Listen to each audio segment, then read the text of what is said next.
Hey guys, it's Saga from TechWorks. In this video, we put the dual cameras on the Moto G5 S Plus up against those of the Moto X4. After uploading the camera review of the Moto X4, I knew this was going to be the next video that you guys will be waiting for. We have got a different set of dual cameras on the Moto X4 than what we see on the Moto G5 S Plus. But before we get to their specifications, make sure to hit the subscribe button so you don't miss out on any of the amazing videos coming up on this channel. On the Moto X4, we now have one 12 megapixel camera with f2.2 aperture, and this one has a normal field of view. The second camera has a 8 megapixel sensor and an ultra wide angle lens with 120 degree field of view. Whereas on the Moto G5 S Plus, both rear cameras sport 13 megapixel sensors with f2.2 aperture. One of these cameras captures normal colored images, while the other one captures monochrome or black and white images. Both these smartphones can shoot 4K videos at 30 frames per second and lack optical image stabilization. At the front, you get a 16 megapixel camera with f2.2 aperture on the Moto X4, while the G5 S Plus has a 8 megapixel camera with f2.2 aperture. Both these phones have dedicated front-facing flash to help you take better selfies in lower light. Cameras on both these phones stick out of the back, but I really like the way the camera modules on these Moto devices look. It feels like they have a personality of their own. Interface of the camera app is mostly similar on both the phones, except to the addition of the new on-screen button on the Moto X4 to switch to the ultra-wide angle lens. There are also two additional modes on the X4, spot color mode and face filters, which are not present on the Moto G5 S Plus. I reviewed the camera of the Moto G5 S Plus when it was launched, and back then, it took a long time to process the portrait mode images. Moto has pushed multiple updates to the camera app since then, and the time required to process those images has been reduced significantly. Alright, now let's check out the images and videos from both these devices. You pick almost any smartphone launched this year, and it can take good images in ample lighting conditions, and these two are no exceptions. They capture good colors and sharper images. There are just a tad bit more details in the images from the Moto X4. The weather has been very cloudy for the past few days, and it is good to see both these phones capturing accurate white balance in these conditions as well. There are very little differences in these images, but something which can easily be noticed is that the X4 captures richer colors and better contrast of the two. You also have the secondary ultra-wide angle lens on the X4, which lets you capture images like these. This second lens is not as sharp or detailed as the main shooter, but the images are still good to look at.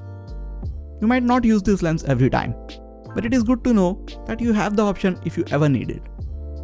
Auto HDR mode on the Moto G5 S Plus is more aggressive of the two, but both bring up a lot of details in the shadows and bring down the highlights as well.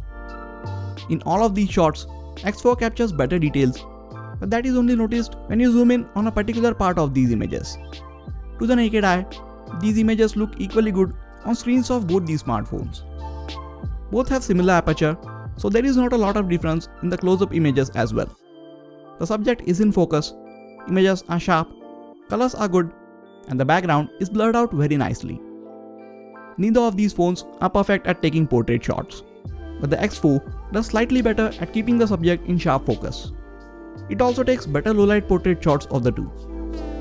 There is a spot color mode on the Moto X4. It allows you to tap on a particular color and turns all other colors in the image to black and white. There is a clear difference in the images when you get to lower lighting conditions. X4 again shows better or richer colors of the two, and the images are again sharper in comparison. Some of these images from the Moto G5 S Plus are brighter, but they have much more noise and a lot less detail in them. The 16 megapixel front-facing camera on the Moto X4 captures sharper images of the two, and it also captures slightly better colors. I have been saying that the Moto X4 captures better colors. One of the reasons for that could also be better image processing on the Snapdragon 630 processor versus that of the Snapdragon 625 found on the Moto G5 S Plus. Both the phones can capture 4K videos at 30 frames per second and don't offer any optical stabilization. 1080p 30 frames per second videos are electronically stabilized, and I actually prefer the stabilized videos from the G5 S Plus. X4 has a slight advantage as you can shoot videos with either of the two lenses, which you can't do with the Moto G5 S Plus. Moto can easily make the stabilization on the X4 better with a software update, and I really hope they do that soon. So the overall camera performance of the Moto X4 is better than that of the Moto G5s Plus. It captures better colors, handles the details, sharpness and contrast better. Low light images are also sharper, and the wide angle lens gives you a different perspective of the scene. That being said, the images from the Moto G5s Plus are not bad at all. It is one of the best camera on a smartphone at its price range. If you are looking to choose between these two phones, I would suggest you to go with the Moto X4. You need to spend extra 7,000 rupees to get the X4 with the same amount of RAM and storage capacity as the G5s Plus here in India. But for that extra money, you are not only getting improved set of cameras, but also a better overall design with IP68 water resistance, upgraded internals, and an even better day-to-day performance. But if you don't want to spend the extra money, you can go with the Moto G5s Plus, as it still offers a lot of value for the amount that you pay for it. So which one of these would you be picking up? Let me know in the comment section. Whichever one you decide to get, I would appreciate if you use the affiliate links in the description section. It helps the channel out at no extra cost to you. That is it for this video, guys. Please hit the like button if you enjoyed this video and subscribe to the channel for a lot more quality tech videos like this. You can also check out some of the other videos from this channel. This has been Sagar, and I'll catch you guys in the next video. Take care.